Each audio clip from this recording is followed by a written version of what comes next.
বলে। তাই বলা হয়েছে মা ফাতেমা এবং হযরত আলী এবং আমার নবী মুস্তাফা এবং আমার আল্লাহর ফয়সালা একই ফয়সালা। জোরে বলেন সুবহানাল্লাহ। একদিন বাবা ইমাম হাসান ইমাম হোসাইন বাবাজি বাচ্চা কালেতে ধুলা মাটি নিয়ে বাবা খেলাধুলা করতে আছে। বাবা একদিকে বেশি ধুলো, একদিকে বাবা কম ধুলো। ইমাম হাসান বলতেছে আমি বড় ধুলোটা নিব, ইমাম হোসেন বলতেছে না আমি বড়টা নেব। ইমাম হাসান আমি বড় নিব, ইমাম হোসেন আমি বড়টা নেব।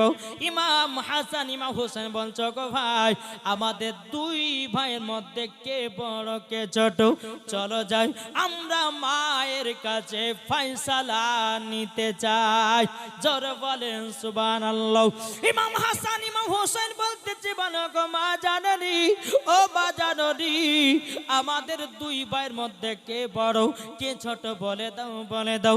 বাবাজি মুসলমান ভাইরাও সুনামানিকিরা খাতুনে জান্নাত মা ফাতেমা রাদিয়াল্লাহু তাআলা তিনি মনে মনে চিন্তা করলেন ইমাম হাসানকে যদি বড় বলি ইমাম হোসেন দুঃখ পাবে, ইমাম হোসেনকে যদি বড় বলি ইমাম হাসান দুঃখ পাবে। আমি এরকম বলতে পারবো না। বেটারা তোমরা এক কাজ করো, যাও যাও তোমরা দু ভাইয়ে সিলেট আর পেন্সিল নিয়ে এসো। সিলেট পেন্সিল জানে তো, সিলেট পেন্সিল নিয়ে আসো। ইমাম হাসান ইমাম হোসাইন যখন বাবা সিলেট পেন্সিল যখন নিয়ে আসলেন, নিয়ে আসার পরে বলতেছে মা ফাতেমা রাদিয়াল্লাহু তাআলা আনহা বলতেছে বলো গো বেটারা তোমরা এক কাজ করো, দুই ভাই সিলেট পেন্সিল নাও, নেওয়ার পরে তোমাদের নামগুলোকে লিখতে লাগো। যাদের নাম আগে লিখে আমার কাছে জমা দিবে সেই হবে বড়। জোরে বলেন সুবহানাল্লাহ। ইমাম হাসান ইমাম হুসাইন বাবাজি সিলেট পেন্সিল নিয়ে যখন বাবা লিখতে লেগেছে নামখানা লিখতে লিখতে লিখতে লিখতে লিখতে বাবা দুই ভাইয়ের সমান লিখে দিয়েছি, মার কাছে এক সুমাতেই হাজির করে দিয়েছে। খাতুনে জান্নাত বলছে বেটারা গো তোমরা দুই ভাই সমান। জোরে বলেন বাবাজি মুসলমান। ইমাম হাসান ইমাম হোসেন বলছো গো মা জাননি, ও মা জাননি তবে শুনুন লাও ও গো মাও আমরা দু ভাই সমান, আপনার ফয়সালা জানো কেমন কেমন লাগতেছে। যাই আব্বাজির কাছে যাই, দোনো সন্তান এক পা দু পা করে গিয়ে বলতেছে ও আব্বা জান আচ্ছা বলুন ইমাম হাসান ইমাম হোসেনের আব্বার নাম কি? জোরে বলেন না। আলীকে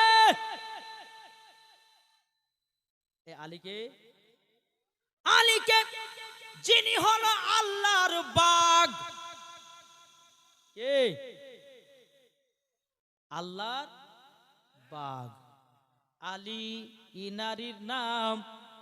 যিনি বাবা আসমানে যা আছে আলী বলতে পারে, জোরে বলেন তার নাম হলো আলী। জমিনে যা আছে আলী বলতে পারি তার নাম হলো আলী। ডানে যা আছে আলী বলতে পারি তার নাম হলো আলী। বামে যা আছে আলী বলতে পারি তার নাম হলো আলী। পেছনে যা আছে আলী বলতে পারি তার নাম হলো আলী। সামনে আপনার যা আছে আলী বলতে পারে তার নাম হলো হযরতে আলী। একটা ঘটনা বলি আলীর, তারপরে এই জীবনটার দিকে নিয়ে যাবো নাকি বলছেন। আলীকে চিনুন কে ইনি বেরাদার। একদিন সাহাবীদের সম্মুখে নবীর সাহাবীর সম্মুখে বলছে শোনো আমি আলী আসমানে যা আছে বলতে পারি, জমিনে যা আছে বলতে পারি, ডানে বামে পেছনে সামনে যা আছে আমি আলী বলতে পারি। জোরে বলেন। সাহাবীরা বলতেছে বলে তাই নাকি বলো। আল্লাহ পাক আল্লাহ তাআলা ফেরেশতা হযরতে জিবরিল আমিন মানুষের রূপ ধারণ করে বাবাদের সামনে হাজির। জোরে বলেন। মানুষ রূপ ধারণ করি হযরতে জিবরিল আমিন হযরতে আলীর সম্মুখে যখন বাবা হাজির হয়ে গেছি, হাজির হয়ে যাওয়ার পরে জিবরিল আমিন বলতেছে, আলী তুমি বলেছো আসমানে যা আছে বলতে পারো, জমিনে যা আছে বলতে পারো, ডানে বামে পেছনে সামনে যা আছে বলতে পারো। ও আলী বলো বলো এখন জিবরিল আমিন কোথায় আছে? হযরতে আলী রাদিয়াল্লাহু তাআলা আনহু তিনি আসমানে তাকালেন, দেখতে পেলেন না, জমিনে তাকালেন, দেখতে পেলেন না, বামে তাকালেন দেখতে পেলেন না, ডানে তাকালেন দেখতে পেলেন না, পেছনে তাকালেন দেখতে পেলেন না, সামনে যখনই তাকিয়েছে বলতেছে আপনি হলেন জিবরিল আমিন। জোরে বলেন সুবহানাল্লাহ। নারায়ে তাকবীর, নারা রিসালাত, মাসলাক আল হযরত শহীদে কারবালা, শহীদে কারবালা। জোরে বলেন। আলী বলতেছে তুমি হলেন জিবরিল আমিন। সাহাবীরা বলছে এ আলী গো তুমি এইরকম পাওয়ার কোথা থেকে পেয়েছো বলো না, বলো না। বাবাজি মুসলমান ভাইরা, হযরত আলী রাদিয়াল্লাহু তাআলা আনহু তিনি বলতেছে ওগো নবীর সাহাবীরা, আমার নবী যখন পর্দার আড়াল হয়ে গেছিল, আমি আলী নবীকে আখিরি গোসল দিয়েছি। আমার নবী মুস্তাফার শরীর মুবারকি এক জাররা পানি থেকে গেছিল, আমি আলী সে পানিটাকে শোষণ করে নিয়েছি। আমি আলী সব কিছুই বলতে পারি। জোরে বলেন সুবহানাল্লাহ। তার নাম হলো আলী। জোরে বলেন আলী কার নাম? একদিন হযরত আলী রাদিয়াল্লাহু তাআলা আনহু তিনি নবীর সাহাবীদের সম্মুখে বলতেছে এই নবীর সাহাবীরা তোমরা একটা ওয়াজ শুনে নাও। বলে কি ওয়াজ? বলে জিবরিল আমিন আমার কাছে দুবার আসে, আমার নবীজির কাছে একবার যায়। সাহাবীরা বলতেছে আশ্চর্য ওয়াজ, এ তো আলী ভুল ওয়াজ করে দিল, এখন তো নবীকে জানাতে হবে। সমস্ত সাহাবীরা নবী মুস্তাফার কাছে গেছি, যার পরে বলছে ইয়া রাসূলুল্লাহ ইয়া হাবিবাল্লাহ নবী গো আপনার আলী তো বলেছে নবী গো জিবরিল আমিন নাকি আলীর কাছে দুবার যায়, আপনার কাছে নাকি একবার। বেরাদর ইসলাম মাদান সামানিক নামও এ সুনামানিকেরাও ও গো মা কালো শুনে যান মা রাতের বেলায় মা জননীরাও। আমার নবী বলতেছে বলো গো সাহাবীরা হযরত আলীকে আমার কাছে ডাকো। জোরে বলেন। আলীকে যখন ডাকা হলো, ডাকার পরে বলতে চগো আলী আচ্ছা বলো না বলো না তুমি কি ওয়াজ করেছো একটু শোনাও। হযরত আলী রাদিয়াল্লাহু তাআলা আনহু তিনি বলছে ওগো দয়াল নবীজি আমি বলেছি জিবরিল আমিন আমার কাছে দুবার আসে, নবী গো আপনার কাছে একবার যায়। বেরাদান ইসলাম মাদান সামানিক নামও আমার নবী বলতেছি বলো আলী তুমি কিভাবে বলেছে আওয়াজটা একটু বোঝায়া দাও। হযরত আলী রাদিয়াল্লাহু তাআলা আনহু তিনি বলছেন ওগো নবীজি আপনি তো বলেছেন আনা মাদিনাতুল ইলমু আলিউন বাবুহা। ওগো নবীজি আপনি তো আমাকে বলেছেন আপনি হলো ইলমের শহর আর তার দরওয়াজা হলাম আমি। জোরে বলেন সুবহানাল্লাহ। ওগো নবী আপনি তো বলেছেন আপনি হলো ইলমের শহর, আমি হলাম সেই শহরের দরওয়াজা। নবী গো জিবরিল আমিন যদি আসি আমার গেট দিয়া ঢুকবে কি ঢুকবে না? কি গো ঢুকবে না? বলছে হুজুর জিবরিল আমিন আমার গেট দিয়া ঢুকবে। ঢোকার পরে নবী গো আপনার সঙ্গে সাক্ষাৎ করার পর নবী গো বারবার সুমাতে আর একবার ঢুকবার সুমাতে একবার সাক্ষাৎ হয়। নবী গো আপনার সঙ্গে সাক্ষাৎ করে নেওয়ার পরে বারবার সুমাতে আর একবার হয়। ওগো নবীজি তার জন্য বলেছি জিবরিল আমিন আমার কাছে দুবার আসে, নবী গো আপনার কাছে একবার যায়। জোরে বলেন সুবহানাল্লাহ। আমার নবী বলতেছে বলো গো আমার সাহাবীরা তোমরা শুনে রেখে দাও, শুনে রেখে দাও আমার আলী বিনা দলিল ছাড়াও একটাও কথা বলে না। বাবাজি সুরামানিক আলী কার নাম জানতে হবে আর শুনবেন? শুনতে রাজি আছেন? এটা হাত তুলে বলেন ইয়া রাসূলুল্লাহ। চলুন যখন খাতুনে জান্নাতকে বিয়ে করার পায়গাম দিয়েছিল সমস্ত মক্কা লোকের বড় বড় ঘরের সন্তানেরা, নবী আমার বিয়েতে রাজি হয়েছিল। কত কত সাহাবীরা নবীকে বলছে আপনার খাতুনে জান্নাত মা ফাতেমাকে আমি বিবাহ করতে চাই। নবী আমার রাজি হন নাই। আমার নবী অপেক্ষা হয়ে দাঁড়িয়ে আছে কার জন্যে? কার জন্যে? হযরতে আলীর জন্যে। জোরে বলেন। সমস্ত বাবা মক্কা শহরের বাবাজি বড় বড় ঘরের সন্তানেরা নবীকে বলেছে, নবী গো আপনার কন্যাকে বিবাহ করতে চাই। নবী আমার রাজি হন নাই। কত সাহাবীরা বলেছে নবী রাজি হন নাই। বাবাজি মুসলমান, একটা রাস্তা দিয়ে হযরত ওমরে ফারুক রাদিয়াল্লাহু তাআলা আনহু বাবা তিনি টুক টুক টুক টুক করে বাবা হেঁটে হেঁটে চলে যাচ্ছেন। যেতে যেতে বাবা হযরতে আলী রাদিয়াল্লাহু তাআলা আনহু তিনি বাবাজি একটা ময়দানে ছাগল চরাতেছে।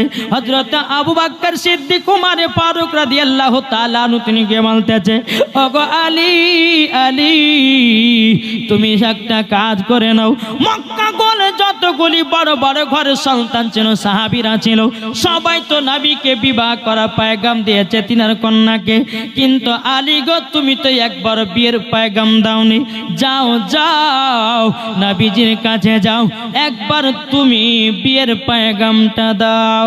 হযরতে আলী রাদিয়াল্লাহু তাআলা আনহু তিনি বাবা চোখের পানি ঝরায় কান্না করতে লেগেছে। ওগো আবু বকর ভাই, ওগো ওমর ফারুক ভাই, আমি এত গরিব আমি খাতুনে জান্নাতকে বিয়ে করে কোথায় নিয়ে যাও? আমি বিবাহের পয়গাম দিতে পারবো না। ওমর ফারুক আবু বকর সিদ্দিক বলছে, বলে আলী একবার তো নবীজির কাছে যাও, নিশ্চয় ফয়সালা হয়ে যাবে। জোর বলেন সুবহানাল্লাহ। হযরতে আলী রাদিয়াল্লাহু তাআলা আনহু তিনি বাবা এক পা দুপা করে নবীজির কাছে গেলেন। যাওয়ার পরে আমার নবীজির সম্মুখে হযরতে আলী যখন পৌঁছে গেছে, পৌঁছে যাওয়ার পরে হযরতে আলী রাদিয়াল্লাহু তাআলা আনহু তিনি মাথাটা নিচু করে বাবা দাঁড়িয়ে আছে। আমার নবী বলছে, আলী আলী কি ব্যাপার, কি হয়েছে বলো, কি কারণের জন্য এসেছো বলো। বাবা আলী কিন্তু লজ্জাতে মুখ খুলতে পারে না। আলী কি ব্যাপার, সামনে দাঁড়িয়ে আছে, বলো কিছু কথা বলো। হুজুর গো আপনাকে তো গায়েবের সংবাদদাতা নবী করে আল্লাহ পাঠিয়েছে। জোরে বলেন। নবী গো আমি কেন এসেছি আপনি তো ভালো করে জানেন। আর এখনকার ছেলেরা হলে পরে বলতে এই আপনার বিটিকে বিয়ে করতে চাই, ডাইরেক্ট বলবে কি বলবে না। আর হযরত আলী লজ্জাতে মুখ খুলতে পারবে না বিয়ের কথা বলার জন্য। আমার নবী বলছে, আলী এই আলী আমি তো জানি তুমি আমার বিটি ফাতেমাকে বিয়ের পয়গাম নিয়ে এসেছো। আলী গো আলী আমি রাজি। জোর বলেন সুবহানাল্লাহ। হযরতে আলী চোখের পানি ফেলে বলছেন, নবী গো আমি তো মনে ভেবেছিলাম আপনার হাতে বাতে সাথে বাতে সব সময় চলে গো নবী, যেখানেই রাত সেখানেই কাত। নবী গো আমি মনে মনে ভেবেছিলাম আমার সাথে আপনার বিটি কন্যাও খাতুনে জান্নাতের বিবাহ দিবেন না, আমি এটাই মনে করেছিলাম। আমার নবী বলছে, বলে আলী গো মক্কা শহরের যতগুলি বড় বড় ঘরের সন্তান ছিল সবাই আমার বিটি ফাতেমাকে বিয়ে করা পয়গাম দিয়েছে, আমি রাজি হই না আলী তোমার আশাতে। জোর বলেন সুবহানাল্লাহ। আল্লাহর গায়বে আওয়াজ আসলো, বলো নবী গো এটাই হলো আপনার আসল জামাই। বাবাজি মুসলমান সুরাবানি কেরো এদিকে বলতে চা, আলী তুমি এখন বাড়ি যাও। বাড়ি যখন বাবা যাও, বাড়ি আপনার যাওয়ার পরে এদিকে আমার নবী মুস্তাফা সাহেবের আওলাদ সাল্লাল্লাহু তাআলা আলাইহি সাল্লাম তিনি বাবা এক পা দুপা করে খাতুনে জান্নাতের কাছে গিয়ে বলতেছে, এই বেটি ফাতেমা একটু বেরিয়ে এসো মা। খাতুনে জান্নাত বলছে, আব্বা গো আব্বা জান পাঙ্খা নিয়ে আসতে হবে না, তেল গামছা না সাবানের দরকার। আমার নবী বলছে বিটি ফাতেমা তবে শোনো গো শোনো, তেল গামছার দরকার নাই বিটি, আজকে তোমার বয়স 15 থেকে 16 বছর হয়ে গেল। ওগো বিটি, মক্কার সমস্ত বড় ঘরের লোকেরা বিয়ের পয়গাম দিয়েছে। ওগো খাতুনে জান্নাত, আজকে এমন একজন বিয়ের পয়গাম দিয়েছেন, তিনি হলেন আল্লাহর বাগ। জোরে বলেন সুবহানাল্লাহ। বাবাজি মুসলমান ভাইরাও, এ সোনা মানিকেরাও, মা ফাতেমার সামনে হযরতে আলীর বাবা খুব প্রশংসা চলছে। খাতুনে জান্নাত বুঝে গেল নিশ্চয় আমার আব্বা জান ইনাকে পছন্দ করেছে। আব্বা গো, আমি বিয়েতে রাজি। জোরে বলেন বিয়েতে রাজি। আহা, এদিকে আমার নবী মুস্তাফা সকালবেলা আলীকে বলছে, আলী গো, আমার অনেক সাহাবীরা আমার বেটিকে বিয়ে করা পায়গাম দিয়েছে, তবে এক কাজ করো, আমি কাউরে মনে দুঃখ দিতে পারবো না, তবে একটা কাজ করে একটা প্রতিযোগিতা হবে। কি হবে প্রতিযোগিতা? মানে জানেন তো, প্রতিযোগিতা হবে। আলী রাদিয়াল্লাহু তাআলা আনহু তিনি বলতেছে, হুজুর কি প্রতিযোগিতা? বলে কোরআনের প্রতিযোগিতা। জোরে বলেন কোরআনের প্রতিযোগিতা হবে। বলে নবী গো কি প্রতিযোগিতা? বলতেছে, বলে শোনো, সমস্ত সাহাবীরা যারা আমার বিটিকে বিয়ে করা পয়গাম দিয়েছিল তাদের সবাইকে জানিয়ে দাও সকাল বেলাতে খতম যে আগে একটা তুলতে পারবে তার সাথে আমার বিটি ফাতেমার বিবাহ দিতে চাই। জোরে বলেন। সমস্ত সাহাবীদেরকে বাবাজি যখন বলে দেওয়া হলো, সকাল হয়ে গেল। সকাল বেলাতে সমস্ত সাহাবীরা নবীজির কাছে বাবা হাজির, কিন্তু বাবাজি তারা কোরআন পড়তে লেগেছে, আলী কিন্তু আসে নাই। সাহাবীরা পড়তে লেগেছে কোরআন, আলী কিন্তু আসে নাই। 1 ঘন্টা হয়ে গেল, 2 ঘন্টা হয়ে গেল, বাবাজি আলীর কোনো পাত্তা নাই, আলী কোনো আসে নাই। কিছুক্ষণ পর হযরত আলী রাদিয়াল্লাহু তাআলা আনহু তিনি বাবা যখন ভিতরে প্রবেশ করেছি, আসার পরে পরে বাবা কোরআন পড়তে লেগেছেন। কোরআন পড়তে পড়তে পড়তে কিছুক্ষণ পরে আলী রাদিয়াল্লাহু তাআলা আনহু তিনি বলছেন, নবী গো, আমার খতম উঠে গেছে। জোরে বলেন সুবহানাল্লাহ। সমস্ত সাহাবীরা আশ্চর্য হয়ে গেল, কি ব্যাপার? আলী 2 ঘন্টা পরে কোরআন শরীফ পড়া শুরু করেছে, আমরা 2 ঘন্টা আগে পড়া শুরু করেছি, আলীর কিভাবে আগে খতম উঠতে পারে? নবীর কাছে গেলেন, হুজুর গো, কিভাবে আলী 2 ঘন্টা পরে লেগেছে পড়তে? ওগো নবীজি, আলী কিভাবে খতম তুলতে পারে? বলে আলীকে ডেকে নিয়ে এসো। আমার নবী বলছে, আলী, তোমাদের আগে তো আমার সাহাবীরা কোরআন পড়তে লেগেছিল, তুমি 2 ঘন্টা পড়ে এসেছো, তুমি আগে কোরআনের খতম তুলেছো কিভাবে বলো? হযরতে আলী বলতেছে, হুজুর বেয়াদবি মাফ করবেন, নবী গো, আপনি তো বলেছেন কোরআন শরীফের মধ্যে একটা সূরা আছে, সূরা ইখলাস 3 বার যদি পড়া যায় একটা খতমের সওয়াব পাওয়া যায়। নারে তাকবীর, নারে রিসালাত, মাসলাক আলা হযরত। বলে হুজুর, আপনি তো বলেছেন কোরআন শরীফের মধ্যে সূরা ইয়াসিন যদি কেউ একবার পড়ে 10টা খতমের সওয়াব পাওয়া যায়। নবী গো, আমি আলী একটা খতম তুলি নাই, আমি আলী তুলেছি 101টা খতম। আমার নবী বলতেছে, এ সাহাবীরা শোনো, আমার আলী বিনা দলিল ছাড়া কথা বলে না। এর নাম হচ্ছে আলী, যিনি আলী খাইবারের যুদ্ধতে গিয়ে বাবাজি মুসলমান সোনামানিকেরা 70 মণ ঢাল কেনে যুদ্ধ করেছে, তারই নাম হলো আলী। নিজের হবে না? বাবাজি আল্লাহর বাগ ছিল আলী, আর সেই আলীর তরফ থেকে এসেছে ইমাম হাসান, ইমাম হুসাইন। একটু জোরে বলেন না। বাবাজি চলুন তো 2 ভাইয়ে গিয়ে হযরত আলীর কাছে গিয়ে বলছে, আব্বা গো, আমাদের 2 ভাইয়ের মধ্যে কে বড় কে ছোট বলো?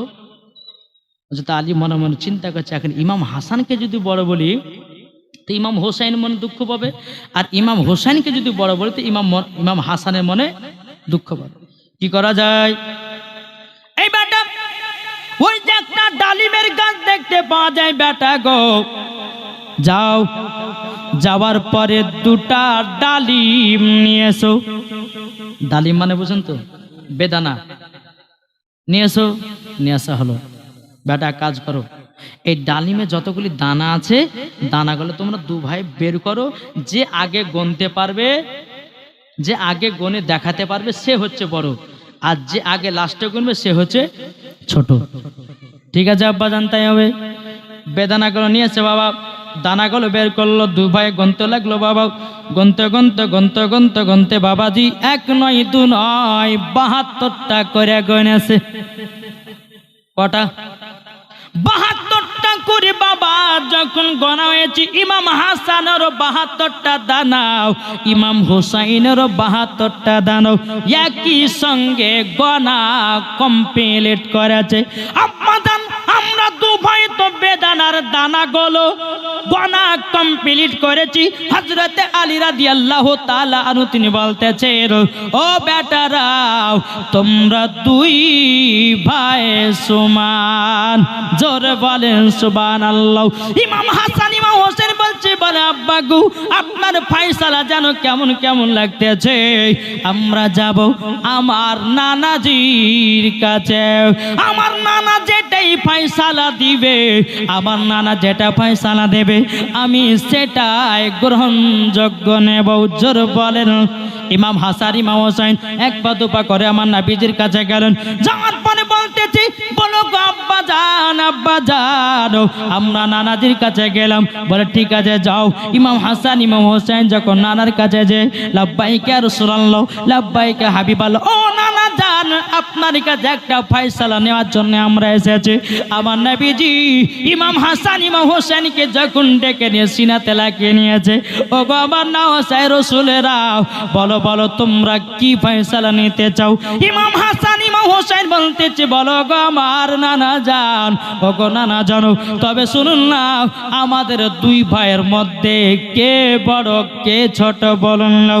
এখন নবী আমার চিন্তা করি, আমি ইমাম হাসানকে যদি বড় বলি ইমাম হোসাইনের মনে দুঃখ পাবে, ইমাম হোসাইনের মনে যদি দুঃখ দিই ইমাম হাসানের মনে দুঃখ পাবে।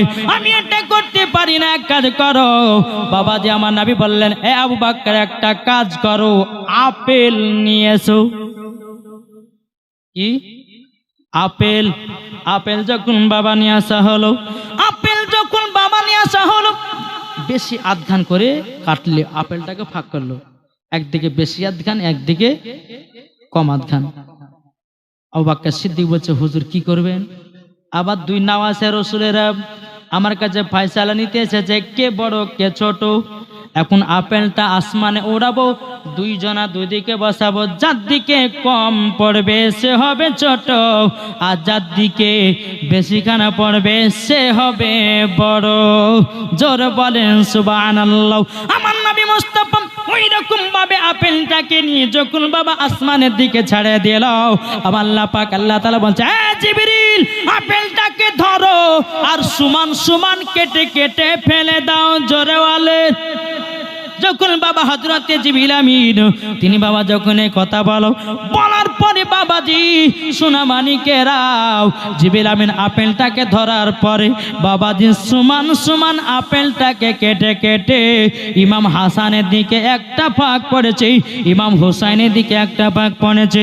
দুজনাতে গিয়ে বলছে, নানা গো আমাদের দুই ভাইয়ের আপেল ভাগে ভাগে পড়ে গেছে, নানা কে বড় কে ছোট দেখে বলে দাও। আমার নবী বলতেছে, এ নওয়াসে রাসূলেরা দেখো দেখো তোমরা দুই ভাই সমান। জোরে বলেন সুবহানাল্লাহ। যখন বাবা এই কথা বলার পরে আমার নবী মুস্তাফা বলতেছি, ও গো ইমাম হাসান ইমাম হোসাইন, শুধু তাই নয় তোমার মার ফয়সালা, তোমার আব্বার ফয়সালা, আমার ফয়সালা, খোদার ফয়সালা এক, তোমরা দুজনাই সমান। নারায়ে তাকবীর, নারায়ে রিসালাত, মাসলাকে আলা হযরত। আচ্ছা ইমাম হোসেনকে কারা কারা মোহাব্বত করেন? হাত তুলে বলেন, ইয়া হোসেন, ইয়া হোসেন। হাত নামাবেন না, হাত নামাবেন না, তুলুন তুলুন তুলেন। সুবহানাল্লাহ। আচ্ছা ইমাম হোসেনের মোহাব্বতে একটা ভাই 5,000 টাকা হবে না? নবীর ঘরে মাদ্রাসায় একটা ভাই 5,000 টাকা হবে না? কি গো, ইমাম হোসাইনের মহব্বতে একটা ভাই 5,000 হবে? নবীর ঘর মাদ্রাসায় কোন ভাই নাই? যাব বাবা, কোন ভাই হবে না 5,000 টাকা ইমাম হোসাইনের মহব্বতে? জি, ও মা খালা, এদিকে মায়েরা লক্ষ্মী ভান্ডার পায় না? পায়। সুবহানাল্লাহ। এই যে আপনাদের এত বড় জমি দাগ মাদ্রাসার, নসিব ভালো, আপনাদের কপাল ভালো যে আপনাদের এলাকায় এত বড় মাদ্রাসা তৈরি হবে, ঠিক কিনা?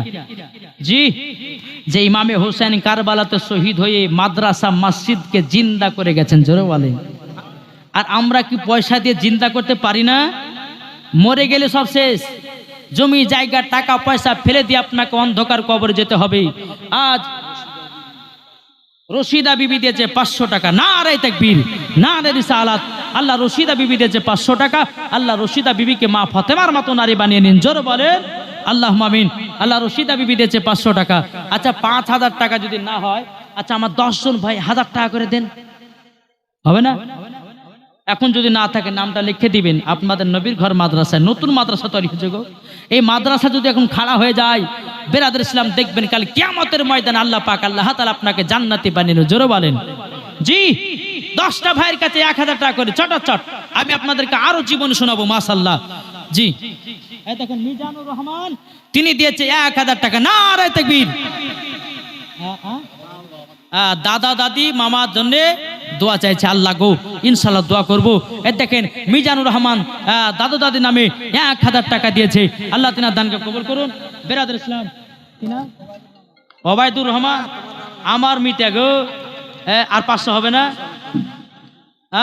এদিন ওবায়দুর রহমান দিয়েছে 1000 টাকা, আল্লাহ তিনার দানকে কবুল করুন। বাবাজি মুসলমান সোনামানিক, আল্লাহ পাক আল্লাহ তাআলা আমাদের সকলকে নবীজির আশিক, নবীজির প্রেমিক, কি নাম?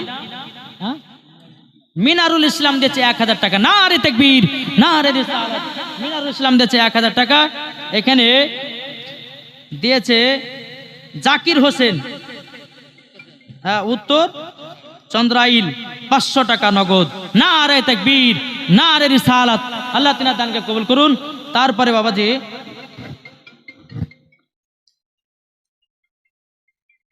সাইফুর রহমান হরিশ্চন্দ্রপুর থেকে 500 টাকা নগদ দিয়েছে, নারে তাকবীর, নারে রিসালাত। আল্লাহ তিনার দানকে কবুল করুন। আর একজন দিয়েছে কই গো, হাসিনা বিবি, কি এটা লিখেছে? হাসিনা বিবি ঠোলাহার, 1000 টাকা নগদ, নারে তাকবীর, নারে রিসালাত। এই হাসিনা বিবিকে মা ফাতেমার মতো নারী বানিয়ে দিন, আল্লাহ স্বামী স্ত্রীর মধ্যে ভালোবাসা মহব্বত বাড়িয়ে দিন, মা ফাতেমার সঙ্গে তাকেও জান্নাতে দান করো, জোরে বলুন আল্লাহুম্মা আমিন। বাবাজি মুসলমান, মিজানুর রহমান সাহাবুসপুর থেকে দিয়েছে 1000 টাকা, নারে তাকবীর, নারে রিসালাত। আল্লাহ তিনার দানকে কবুল করুন। পারুল বিবি দিয়েছে 500 টাকা, আল্লাহ সে বাকে মা ফাতেমার মতো নারী বানান। একজন মেয়ে মারা গেছে, তার জন্য 500 টাকা দিয়েছে, আল্লাহ তাকে জান্নাতি বানিয়ে নাও। সেরাজুল ইসলাম 2000 টাকা, সোহানাপুর সোহান আলী নামে দিয়েছে 2000 টাকা, নারে তাকবীর, নারে রিসালাত। আল্লাহ যে আশাতে যে নিয়ে দিয়েছে দান, আল্লাহ তিনার দানকে কবুল করুন।